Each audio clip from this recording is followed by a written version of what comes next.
vous allez bien, avec énormément de stress aujourd'hui. Fin ce soir parce qu'il est 22 h. Parce qu'en fait, maintenant que je suis dans mon appart étudiant, je suis un peu restreint niveau vidéo et niveau fond. Donc là, le fond est assez cosy, ça va, c'est cool. Par contre, je suis à côté de mon frigo et du coup, il faisait un bruit horrible. J'ai dû l'éteindre. Je vais essayer de faire une vidéo assez rapidement pour pas. Faudrait pas que je vous dise ça. C'est un ASMR, vous devez vous détendre. En tout cas, et pour vous détendre aujourd'hui, que je suis prête à refaire 200 € de course. Aujourd'hui, ma plus grande joie, on se retrouve pour réviser. J'ai un BTS blanc lundi en mercatique, management, droit et tout ça. Ce que j'appelle les maths et les matières nulles parce que c'est la seule matière que j'aime pas dans ma formation. Enfin, en vrai, je me plains pas parce que j'ai quand même des études qui me plaisent, donc je vais pas me plaindre. C'est vraiment la seule matière où j'aime pas trop. Mais en vrai, en QCM, j'ai des 16, des 17 ou au pire des 13. Et en contrôle sur table, j'ai des 10. Donc ça va. Donc du coup, à chaque fois, je révise beaucoup pour essayer de pas avoir en dessous de 10. Donc c'est parti. J'ai quelques trucs à réviser. Donc je pense que je vais vous faire de la lecture. Vous montrer un peu comment je fais mes fiches parce qu'on me le demande énormément. Du coup, là, j'ai une fiche sur la méthode PESTEL. Je sais pas si vous connaissez, genre PESTEL, c'est des abréviations. C'est genre politique, économique, socioculturelle, technologique, écologique et légal, il me semble. Ouais, c'est ça. C'est des découpages d'influence de l'environnement d'une entreprise, donc tout ce qui peut influer dans une entreprise. Du coup voilà, donc c'est dans un chapitre de management sur l'entreprise touristique et plus particulièrement sur voilà la démarche stratégique.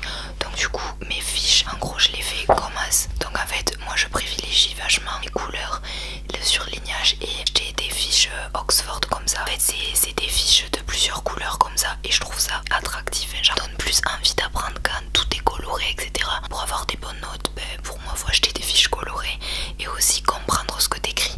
Au pire tu mets pas toute la leçon mais tu mets tout ce que t'as compris et puis tu rajoutes au fur et à mesure des exemples, des idées. Moi, si vous voulez réussir et que vous avez des difficultés dans une matière, il faut vous pousser à fond. Ce que je fais c'est que je crayonne, que j'ai pas compris je redemande au prof ou à mes potes. Ensuite je fais ma fiche sur une feuille blanche, sur une feuille A4, une feuille de brouillon. Je fais ma fiche en brouillon et ensuite je la compose comme j'aimerais la faire sur une fiche comme ça du coup. Et ensuite je la recopie avec les couleurs de mon choix. Comme ça au moins je sais que je me trompe pas. Mon professeur de philo de l'année dernière quand j'étais en terminale L m'avait conseillé de faire les fiches de révision 15 jours après avoir entendu en classe que c'était comme ça, c'était moi et mes mots techniques, que c'était de la psychologie, que c'était vraiment 15 jours après qu'on a un peu oublié mais des trucs sont rentrés dans notre cerveau et c'est là qu'il faut faire la fiche. Sauf que là en BTS j'ai pas du tout le temps parce qu'on voit une leçon 3 jours après on a l'interro, donc c'est un peu du broyage de crâne ou du broyage de cerveau, je sais pas comment dire. Je dois faire aujourd'hui c'est prendre ce petit feuillet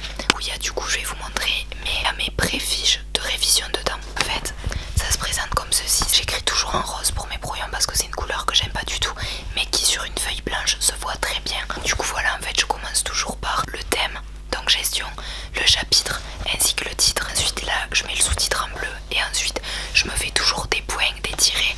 En fait je me fais comme une liste de courses de toutes les choses qui en gros je dois retenir, je dois acheter, je dois apprendre. Enfin c'est vraiment clac clac clac.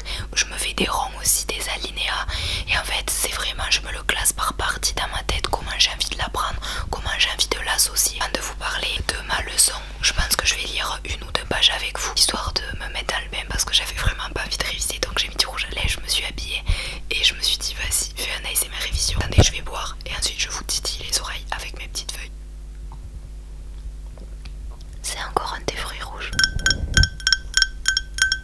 Du coup ça y est, j'ai bien bu, c'était cool. Je viens de me rendre compte que j'ai oublié de manger ce soir. Donc là il s'agit d'un chapitre du coup de gestion. La taxe sur la valeur ajoutée, donc la TVA. Petit 1, la taxe sur la valeur ajoutée. Le régime normal. Donc moi je fonctionne énormément par abréviation pour que ma leçon elle me semble moins courte, enfin plus longue, enfin moins longue. Du coup là je mets la taxe sur la valeur add. Le régime normal, donc je mets au lieu de mettre ajouté, je mets ADD, donc ajoute, enfin add en anglais quoi. Donc du coup il n'y a pas de TVA en dehors de l'Union Européenne et il faut toujours qu'elle soit écrite, les fondamentaux, donc les généralités. Donc la définition de la TVA, je mets toujours les définitions des trucs en premier comme ça fait un petit une piqûre de rappel pardon. Impôt direct sur la consommation payée par le consommateur final et perçu par l'État. Phrase je me la reformule dans ma tête ou je me fais des phrases que je vais comprendre direct, je prends pas les mots du prof, hein. Genre je simplifie tout au maximum comme si je devais parler à quelqu'un qui était débile. Donc voilà, et ce que je fais c'est qu'au moins je rajoute toujours 5-6 mots par leçon que je connaissais pas avant pour vraiment avoir plus de vocabulaire. Voilà, ensuite ça c'est super intéressant. Par exemple concernant les